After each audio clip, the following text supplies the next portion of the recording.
আপনি কি জর্দা খান? না না না, গুল করেন? খাবেন 1 মিনিট। না না আপনি করেন কি? না আমি 1 মিনিট সারা রাত থামবো। বলেন। আল্লাহ রসুলের হাদিস যখন নিসবাত করবেন, জি, পরিবর্তন করবেন না, পরিবর্তন করছি না তো আমি বললাম নেশাদার দ্রব্য। অনেক মানুষ বুঝবে না নেশাদার দ্রব্য কি, আমাকে তো ভেঙে বলতে হবে না? না না না, আপনাকে ভেঙে বলার দরকার নেই। না আমাকে ভেঙে বলতে হবে তো, না আপনি কি করে বুঝবেন? না না অবশ্যই বলতে হবে। না না আমি বলি অবশ্যই বলতে আমি বাধ্য। তো যদি বলি যে নেশাদার দ্রব্য পান করা যাবে না, তো নেশাদার দ্রব্য কি বলেন একটু তো? পান, বিড়ি, জর্দা, গোল, সিগারেট, তামাক, হেরোইন, আফিং যা আছে সবই তো নেশাদার দ্রব্য। বেশি বুঝছেন তো? আমি বেশি বুঝবো কেন? আপনি বেশি বুঝছেন তো। যেটা আল্লাহ আপনাকে কে, না না আপনাকে এখানে বসিয়েছে কে? আল্লাহ রসুল। আমি আল্লাহ রসুল সাল্লাল্লাহু আলাইহি ওয়াসাল্লামের কথাই বলছি হুবহু, কিন্তু আমাকে ভেঙে বলতে হবে না। শব্দ বলবেন না না নেশার কথা বলেন। না আপনি কি জর্দা খান? আমি কেন জর্দা খাবো? আপনার এত বাচ্চা কেন? আমি তো বুঝতে পারলাম না। যেটা শব্দ আল্লাহ, আরে আশ্চর্য কথা। আমি আল্লাহ রসুল সাল্লাল্লাহু আলাইহি ওয়াসাল্লাম বলেছে কুল্লু মুসকিরিন খামরিন, প্রত্যেকটা নেশাদার বস্তু কি? মদ, তাই তো? আল্লাহ রাসূল বলেছেন মান কাযিবা আলাইয়া মুতাআম্মিদান ফালিয়াতাবাওয়া মাকাদাহু জান্নাহ। না ঠিক। আল্লাহ রাসূল বলেছেন যে ধাক্কা মারছেন কেন? আপনি ধাক্কা মারছেন কেন? আপনি আমাকে ডেকেছেন, আমি আসিনি তো। যার ব্যাপারে আল্লাহ রাসূল বলেছেন যে ব্যক্তি আমার প্রতি মিথ্যা অপবাদ লাগাবে ও যেন নিজের স্থান জাহান্নাম বানিয়ে নেবে। আল্লাহ রাসূলের যুগে তারও জাতীয় জিনিস ছিল না, পুরোই ছিল না। এ সমস্ত আমাদের নতুন হয়েছে। তাই আমি আপনাকে যে বলবো, আল্লাহ রাসূলের দিকে কোনো কথা নিষ্পাত করলে পরে খুব সাবধান। আল্লাহ রাসূল সাহাবারা এমন থরথরে কাঁপতেন কোন কথা বলতে শেষে কামা কাল রাসূলুল্লাহ সাল্লাল্লাহু আলাইহি ওয়াসাল্লাম। আল্লাহ রাসূল এইভাবে বুঝাই বলেছিলেন। এই কারণে আমি বক্তাকে বলবো, হাদিসের যে সমস্ত শব্দ যেরকম ভাবে ব্যবহার হয়েছে আপনি ওইভাবেই ব্যবহার করুন, বেশি বলার দরকার নেই। তাহলে পান, বিড়ি, জর্দা, গোল, সিগারেট হারাম না? এটা হারাম, অবশ্যই বিলকুল হারাম, হারাম। কিন্তু যেটা আল্লাহ রাসূল শব্দ ব্যবহার করেছেন ওই শব্দ ব্যবহার করুন। জর্দা, খৈনি, গোল আল্লাহ রাসূলের জামানায় ছিল না?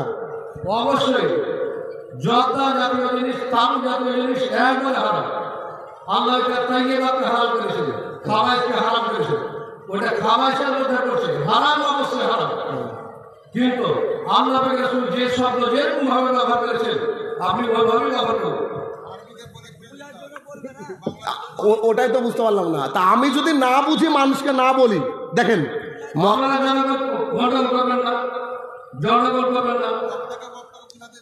আপনি বক্তাকে আমি ওটাই বলছি, পান, বিড়ি, সিগারেট আল্লাহ রাসূল বলেছেন এরা খেলে করে নামাজ কবুল হবে না, এটা আল্লাহ রাসূলের শব্দ নয়। আমি যে হাদিস বলছি শুনেন, আমি বলি, আমি যেটা বলছি আমার কথা হলো যে মুহাম্মদ সাল্লাল্লাহু আলাইহি ওয়াসাল্লাম কি বলেছেন যে নেশাদার দ্রব্য পান করলে 40 দিন তার সালাত কবুল হবে না, এই অবস্থা মারা গেলে জাহান্নাম, তবে তওবা করলে আল্লাহ তওবাকারীকে ভালোবাসেন। এটা উনি চাইছেন শুনতে। এটা এবার আপনি যেহেতু আমার বাঙালি ভাই, ভালো করে বুঝেন। এখন আজকে ধরেন হিরোইন, এটা তো নেশাদার দ্রব্য। আমার পরে এমন একটা ধরেন আজকে আমাদের 2024 সাল, 2050 সালে একটা এমন নেশাদার দ্রব্য আসলো যেটা আমরা এখনো জানি না। ধরেন সেই নেশাদার দ্রব্যর নাম হচ্ছে এক্স, উদাহরণস্বরূপ এক্স। তো তখনকার আলেম যখন কথা বলবে তখন কি বলবে? পানবিড়ি, জর্দা, গোল, সিগারেট এবং এক্স, এ বলবে কি বলবে না? কারণ আপনাকে আমাকে বুঝাতে হবে, ভেঙে না দিলে তো হবে না। আজকে এই গ্রামের বহু মা বোনরা বিড়ি ব্যবসা করে। এবার আমি যখন নেশাদার দ্রব্য বলবো, মা পাবলিক কি নিবে? ও নেশাদার দ্রব্য মানে তো মদ। আমাদের পাবলিক এটাই বুঝে, নেশাদার দ্রব্য মানে মদ। পান, বিড়ি, জর্দা, গোল, সিগারেটকে মদ মনে করে না বলেই আজকে সমাজে এটা প্রচলিত আছে, চলছে। তো এটাকে হারাম মনে করে না বলেই তো আছে। আর মাকরু তো ওইভাবে এসছে। হ্যাঁ, এ কথা সত্য যে বিড়ি বিড়ি শব্দটা হাদিসে নাই, কিন্তু এটা তো উসুল একটা যে আমি যখন এই কথা বলবো, তখন আমাকে ভেঙে দিতে হবে না? আমার বক্তৃতা কি বুঝলো পাবলিক? বলেন। আপনি যে রাগ করছেন, ঠিক আছে, আপনার কথা আমি মেনে নিলাম। আমি নেশাদার দ্রব্য ওটাকে একটু ভেঙে দিচ্ছি যে মানুষ পান, বিড়ি, জর্দা, গোল, সিগারেট এখন যতদূর বুঝি আমি। যেমন বাংলাদেশে গিয়ে বলছে, স্যার আমাদের এলাকায় বাবা খায় খুব। আপনার বাবার নাম শুনেছেন? আমি বললাম আল্লাহ, বাবা কি? তো বলছি এক ধরনের ট্যাবলেট, নেশাদার দ্রব্য। এখন বাংলাদেশে যখন আমি বক্তৃতা করছি তখন আমার বক্তৃতার গতি এইরকম যে রাসূল সাল্লাল্লাহু আলাইহি ওয়াসাল্লাম বলছে পান বিড়ি জর্দা গুল সিগারেট বাবা যারা খাবে তাদের থাকার জায়গা জাহান্নাম। এইখানে যখন বন্ধন বলছি, বাংলাদেশে গিয়ে বলছি আশাব র্যাকে যারা চাকরি করে তাদের ইনকাম হারাম। বলেন আশাব র্যাক বুঝেন তো? আমাকে মোহাম্মদ সাল্লাল্লাহু আলাইহি ওয়াসাল্লামের বাণীটা কি তোমার সামনে যে পাবলিক থাকবে তাদের জবানে তোমাকে বলতে হবে, নাহলে তো আমরা তো হানাফির মতন হয়ে গেলাম, আরবিতে খুতবা দিতাম, তাহলে কি বুঝবে মানুষ? তা আমার কাজই হচ্ছে কি মানুষকে একদম ক্লিয়ার কাট বলা। বুঝতে পারলেন কি আপনি? না আমি বুঝতে পারবো না, আমার এই গতিতে চলবে ইনশাল্লাহ, কিছু করার নাই। যে আমি তো এইভাবে চলবো, কারণ আমার ভাইকে আমাকে বোঝাতে হবে, আমার ভাইকে বোঝাতে হবে যে বিড়িটা হারাম। আপনিও বললেন, স্বীকার করলেন হারাম, কিন্তু তর্জমা করতে গিয়ে আপনি বলছেন ওটা বলে। আমি তর্জমা করছি, আমি বলছি কুল্লু মুস্কিরিন খামরিন, প্রত্যেকটা নেশাদার বস্তু মদ, তাই তো? এখন মদগুলা কি কি আপনি বলবেন না পাবলিককে?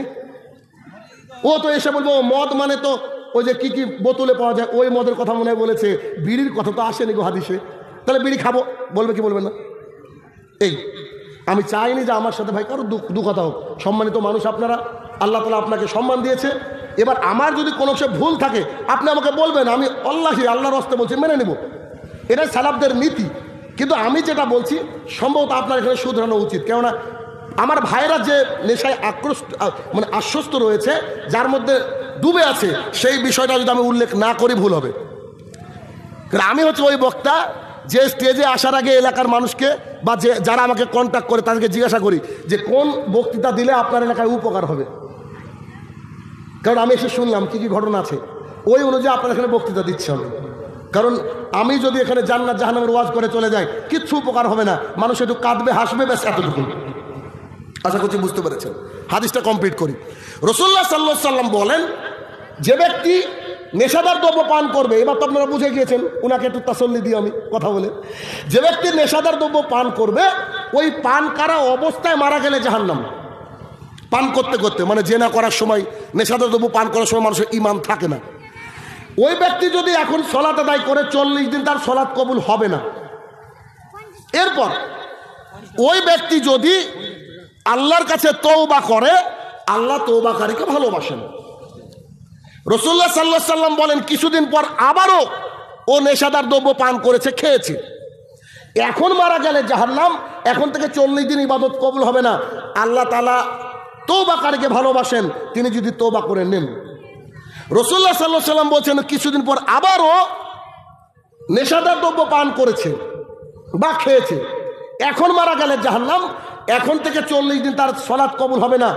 এরপরেও যদি তওবা করে আল্লাহ তওবাকারীকে ভালোবাসে, তবে আল্লাহ সুবহানাহু ওয়া তাআলা বলেন মুহাম্মদ সাল্লাল্লাহু আলাইহি ওয়াসাল্লাম তুমি তাদেরকে বলে দাও যারা এরকম ভাবে করবে তাদেরকে আমি রাদাগাতুল খাবাল পান করাবো। রাদাগাতুল খাবাল হাদিসে আছে তিনাতুল খাবাল, জিনাতুল খাবাল।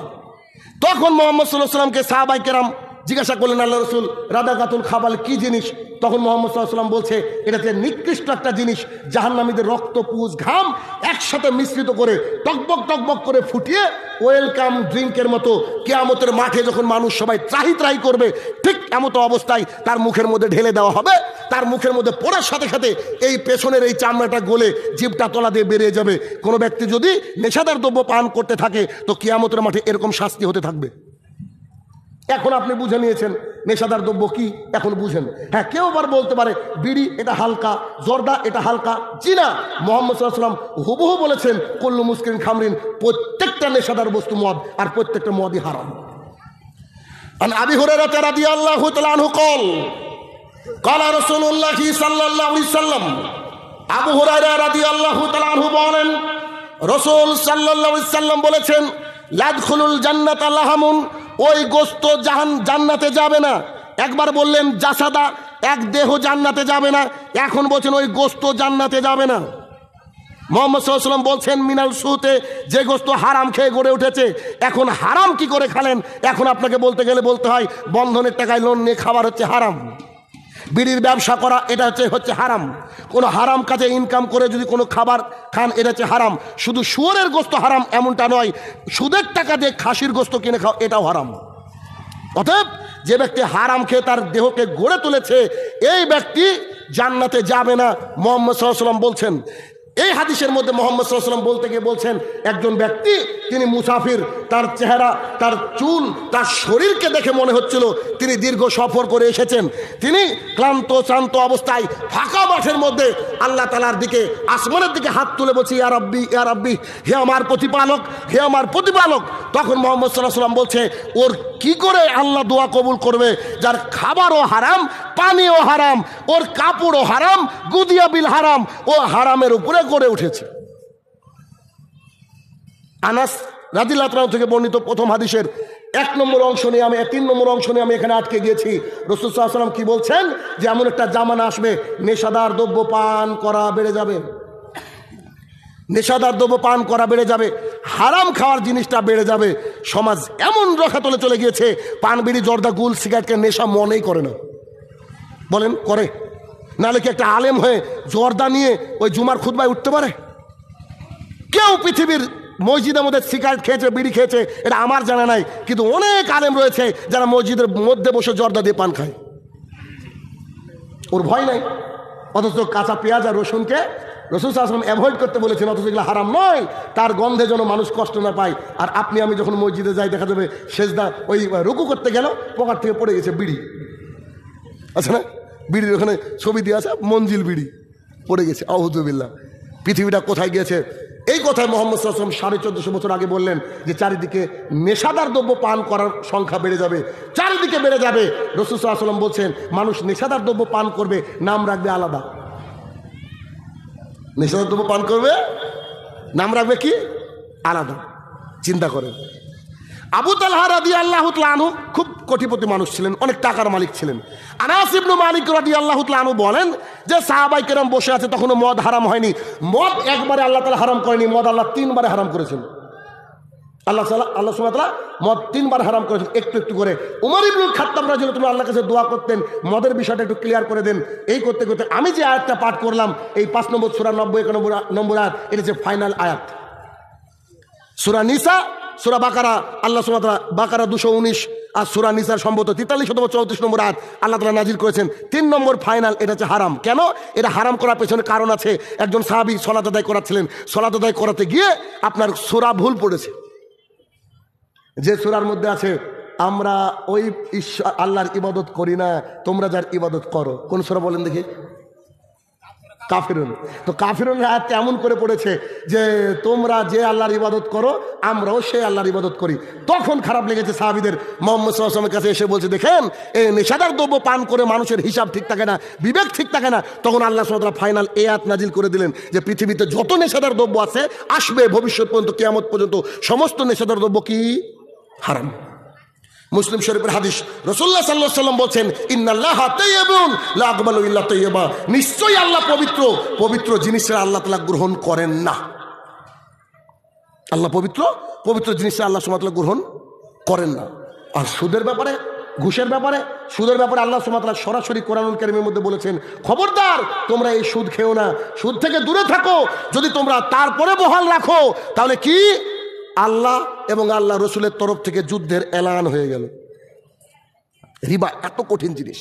আর আবু দাউদের হাদিস আমার ঘেন্না লাগে, আমার কষ্ট হয় এই হাদিসের ভাষাটা বলতে, কত যে কষ্ট হয়। তারপর আপনার সামনে বলি, মুহাম্মদ সাল্লাল্লাহু আলাইহি ওয়াসাল্লাম বলছে 1 টাকা সুদ খেলে 70টা পাপ হয়, 1 টাকা সুদ খেলে 70টা পাপ হয়, 1 টাকা সুদ খেলে 70টা পাপ হয়। এখন 1 টাকা তোর হাদিসে নাই, 1 দিরহাম আছে, আপনাকে বোঝানোর জন্য। 1 টাকা সুদ খেলে 70টা পাপ হয়। সবচেয়ে নিচের পাপ হচ্ছে নিজের মায়ের সাথে জেনা করে যত পাপ, 1 টাকা সুদ খেলে সর্বনিম্ন তত পাপ। এখন হিসাব করে দেখেন, গোটা গ্রাম বন্ধনে চেয়ে আছে, গোটা গ্রাম কি আছে? বন্ধনে ছেয়ে আছে। গোটা গ্রাম আপনার ওই গ্রুপ লোনে ছেয়ে আছে। সমাজকে তৈরি করতে হবে সমাজের মতো। যদি বিশ্বাস না হয়, চলেন আমার এলাকায়, আমরা তো হানাফি ছিলাম, আল্লাহর রহমত আমরা হেদায়েত পেয়েছি, আলহামদুলিল্লাহ। আমি 2টো মসজিদ পরিচালনা করি, এই মসজিদে ফজরে 100 মুসল্লি। আপনার মসজিদে কজন মুসল্লি থেকে ফজরে? নিজেকে হালে হাদিস বলেন, লজ্জা লাগে না আপনাদের? গ্রামের মানুষ কাজকর্ম করে খায় মাঠে, দুপুরে তো যায়, মাঠে যায় না মানুষ, দুপুরে যায়। তা আমাদের ওদিকে জোহর আসর কোথাও কোথাও মাঠেও পড়ে, কিন্তু ফজরে আমাদের মসজিদে 100 মুসল্লি। একজন মুসল্লিকে দেখাতে পারবেন না আমার মসজিদে যে পান বিড়ি জর্দা গুল সিগারেট খায়। দেখান আপনি গিয়ে, কেন? সমাজকে তৈরি করতে পেরেছে, আলহামদুলিল্লাহ। যদি কারেন্ট চলে যায় তো কারো কাছে লাইটার বা গ্যাস লাইটার বা দেশলাই পাবেন না, তৈরি করার চেষ্টা করছি, দোয়া করবেন।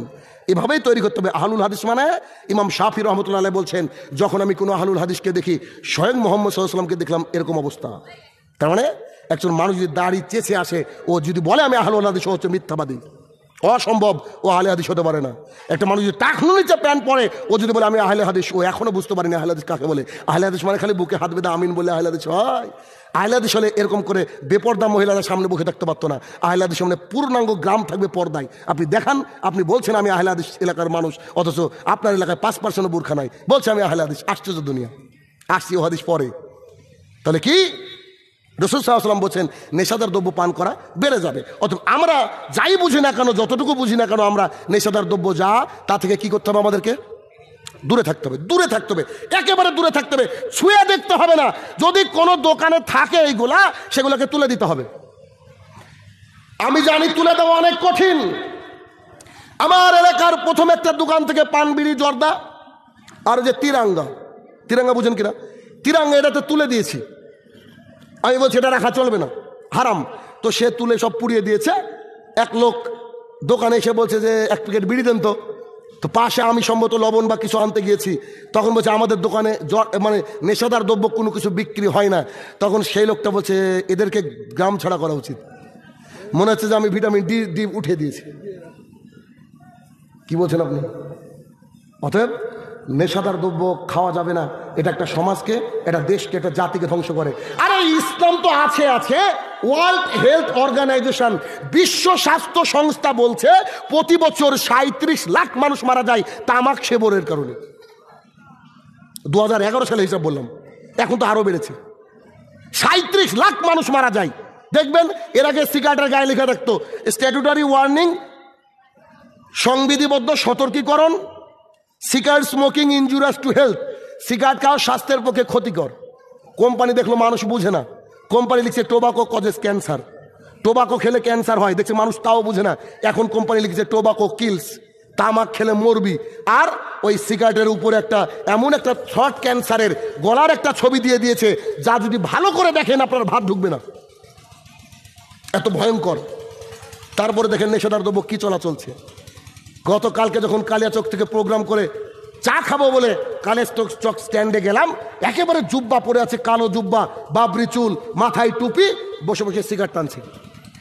তা আমরা যখন চা খেতে দাঁড়ালাম, আমার ড্রাইভার বলছে যে আমাকে দেখেছে, দেখার পরে মাথা থেকে টুপিটা খুলে নিল। কত বড় শয়তান চিন্তা করেন। মানে সিগারেট ফেলেনি, ও করেছে টুপি খুলে নিয়েছে। মানে টুপিকে অসম্মান করছে, ও সিগারেট চালিয়ে যাচ্ছে।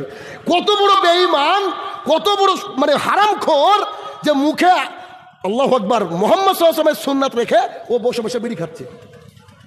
কত বড় নির্লজ্জ বেয়া হলে এই কাজ করতে পারে। এবার আপনি কল্পনা করেন, টুপি খুলে নিল কিন্তু মাগার সিগারেট নেই ফেলুঙ্গা নাকি, এ হচ্ছে পরিস্থিতি। অতএব ভয়াবহ পরিস্থিতি। এরপরে রাসূলুল্লাহ সাল্লাল্লাহু আলাইহি ওয়াসাল্লাম বললেন ওয়াকসুরুজ জিনা, চারিদিকে জেনা বেড়ে যাবে। আব্দুল্লাহ ইবনে মাসউদ রাদিয়াল্লাহু তাআলা আনহু বলেন রাসূল সাল্লাল্লাহু আলাইহি ওয়াসাল্লাম বলেছেন চোখের জেনা চোখ দিয়ে দেখা, অন্তরের জেনা অন্তর দিয়ে কল্পনা করা, পায়ের জেনা ওইদিকে ধাবিত হওয়া, হাতের জেনা হাত দিয়ে ধরা। শুরুতে এসে আপনাকে যে কিছু কঠিন কঠিন বাক্য আমি বলেছি, ওই কঠিন বাক্যর মধ্যে থেকে এই হাদিসটা আপনাকে একটু বুঝাতে চাইছি, খেয়াল করেন। আপনাকে বলেছিলাম দোকানপাট বসানো যাবে না, মেলা বসানো যাবে না, ওদিকে আপনার ছেলে মেয়ে জেনা করছে, আপনারা তো ভেতরে খারাপ লেগেছে কথা। এখন এই হাদিসকে শোনেন।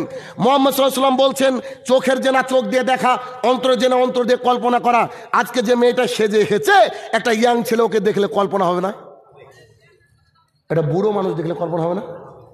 যদি কেউ বলে শাহিনুর রহমান সাহেব আমি সুন্দর একটা মহিলাকে দেখি, আমার অন্তরে কিছু হয় না, আমি বলবো চাচা ডাক্তার দেখান।